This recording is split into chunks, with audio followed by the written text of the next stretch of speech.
반갑습니다. 이번 시간에는 중년이라면 누구나 관심을 가지고 있는 발기부전에 대해서 한 말씀 드리려고 합니다.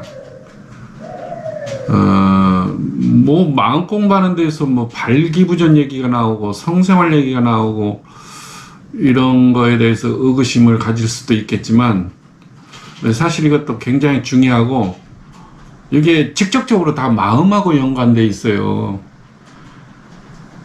그래서 이제 제가 이렇게 유튜브 몇 군데를 찾아보니까 제가 알고 있는 지론하고는 엉뚱한 얘기들을 하더라고요. 물론 이제 그게 다 현대의학에서 그러겠죠. 그래서 저는 이제 완전히 다릅니다. 이거 관심 있게 한번 들어보세요. 그래서 이제 그 발기부전의 원인과 치유법에 대해서 얘기할 건데, 먼저 이제 원인을 얘기하겠습니다. 발기부전의 원인은 단도직입적으로 얘기할게요. 부부간의 갈등입니다. 부부간의 갈등이라는 건 다툼이잖아요. 이 다툼은 왜 생기느냐? 각자의 틀 때문에 그래요. 틀은 이제 자기가 살아가는 기준이잖아요. 그건 과거에 살아오면서 기억된 생각으로 누적이 돼서 하나의 만들어진 자기 이제 관념인데, 근데 어떻든 남녀가 만나서 가정을 이루고 뭐 자녀를 생산하고 이렇게 살아가는 것은 지극히 정상적인 것이고 순리라 그랬잖아요. 그런데 이게 처음에 만날 때부터 혹은 만나고 나서 살아가면서 이렇게 상대의 를 자기 기준에 맞추려고 하는 게 있어요. 이 틀이 있는 사람들은 자기 틀하고 안 맞으면 사실은 부부간이라고 하는 게 가장 만만하잖아요. 제일 가깝고 제일 편안하고. 처음에 만났을 때는 틀이 다르다고 하지만 그 틀을 내세우지 않고 상대가 좋으니까 그냥 무조건 이제 상대의 뜻에 따르고 상대 비유 맞춰주고 좋으니까. 근데 이제 살아가다 보면은 이제 자기 틀에 의해서 상대의 기대를 하죠. 기대가 따르면 실망이 따르는 건 당연하잖아요. 실망이 따르면은 이제 상대에 대해서 이제 벽이 생기잖아요. 이게 이제 누적이 되다 보면 예전에 처음에 만났을 때는 막 다 좋은 뜻으로 받아들이고 좋게만 느껴졌던 게 이게 아무것도 아닌 거 가지고도 이제 짜증이 나고 막 그러잖아. 그래서 이제 다퉜다. 그러면 다투게 되면 서로 자기 주장을 내세우기 때문에 자기 주장과 안 맞으면 적대시를 하게 되잖아. 그러면은 벽이 생긴다는 거예요. 이게 자꾸 생기고 이제 세월이 가면서 나이 40이 넘어가고 50 넘어가고 그러면 이게 이제 누적이 됐을 거 아니에요.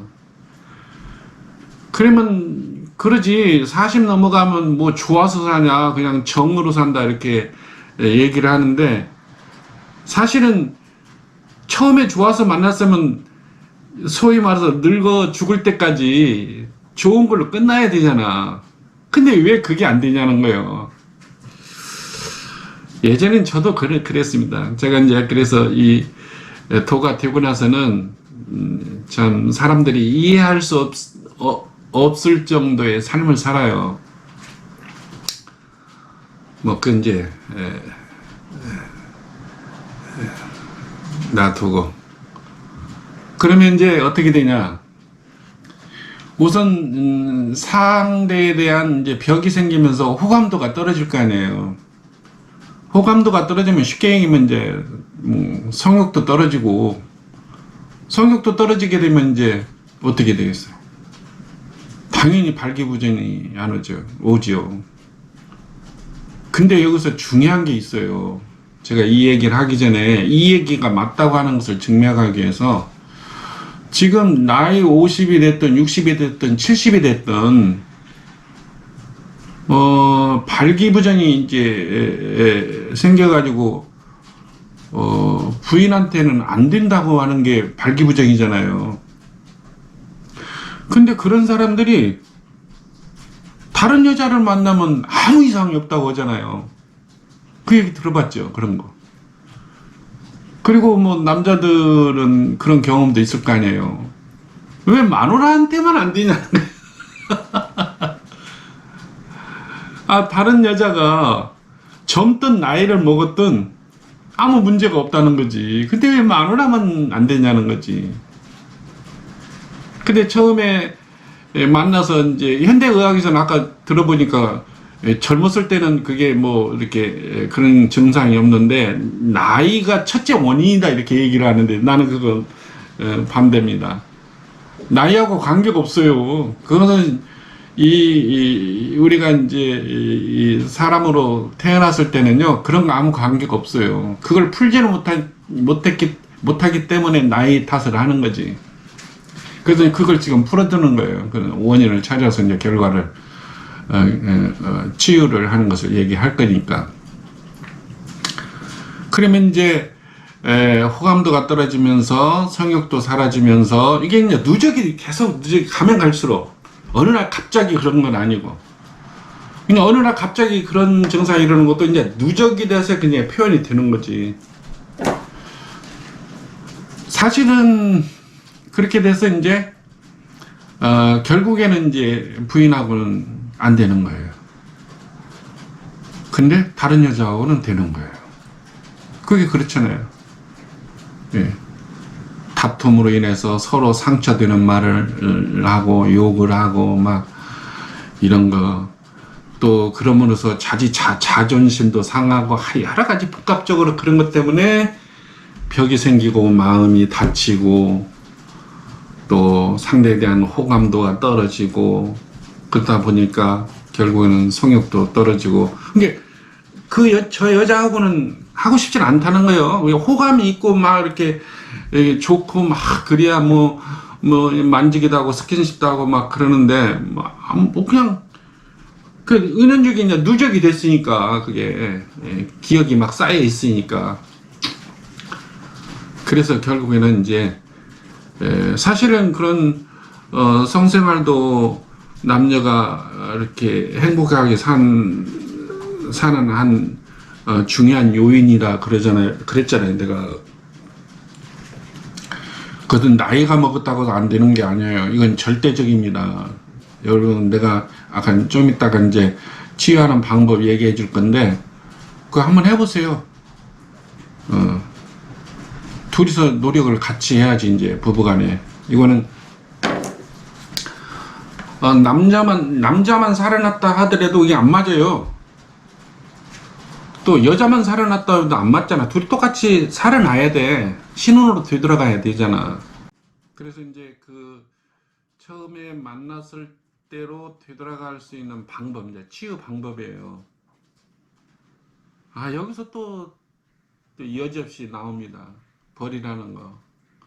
과거에 싸우면서 상대에 상처 주는 얘기 이런 게 있었다면 기억을 찾아서 버려야 돼요. 버리면 버린 만큼 상대에 대한 그런 호감도가 회복이 돼요. 그래서 뭐 거의 60-70%만 버려도 신혼처럼 회복이 될 수가 있어요. 또 제가 또 이제 이렇게 상담을 하면서 이렇게 얘기하는 얘기는 그 상대를 맞춰라. 상대에 맞춰라. 제 입장에서 지금 얘기하면 얼마나 이뻐요. 아니 내 아내가 없고 내 남편이 없다고 하면 상상 한번 해보세요. 이게 정말 이건 상상하기도 참 그렇잖아. 얼마나 좋냐는 거지.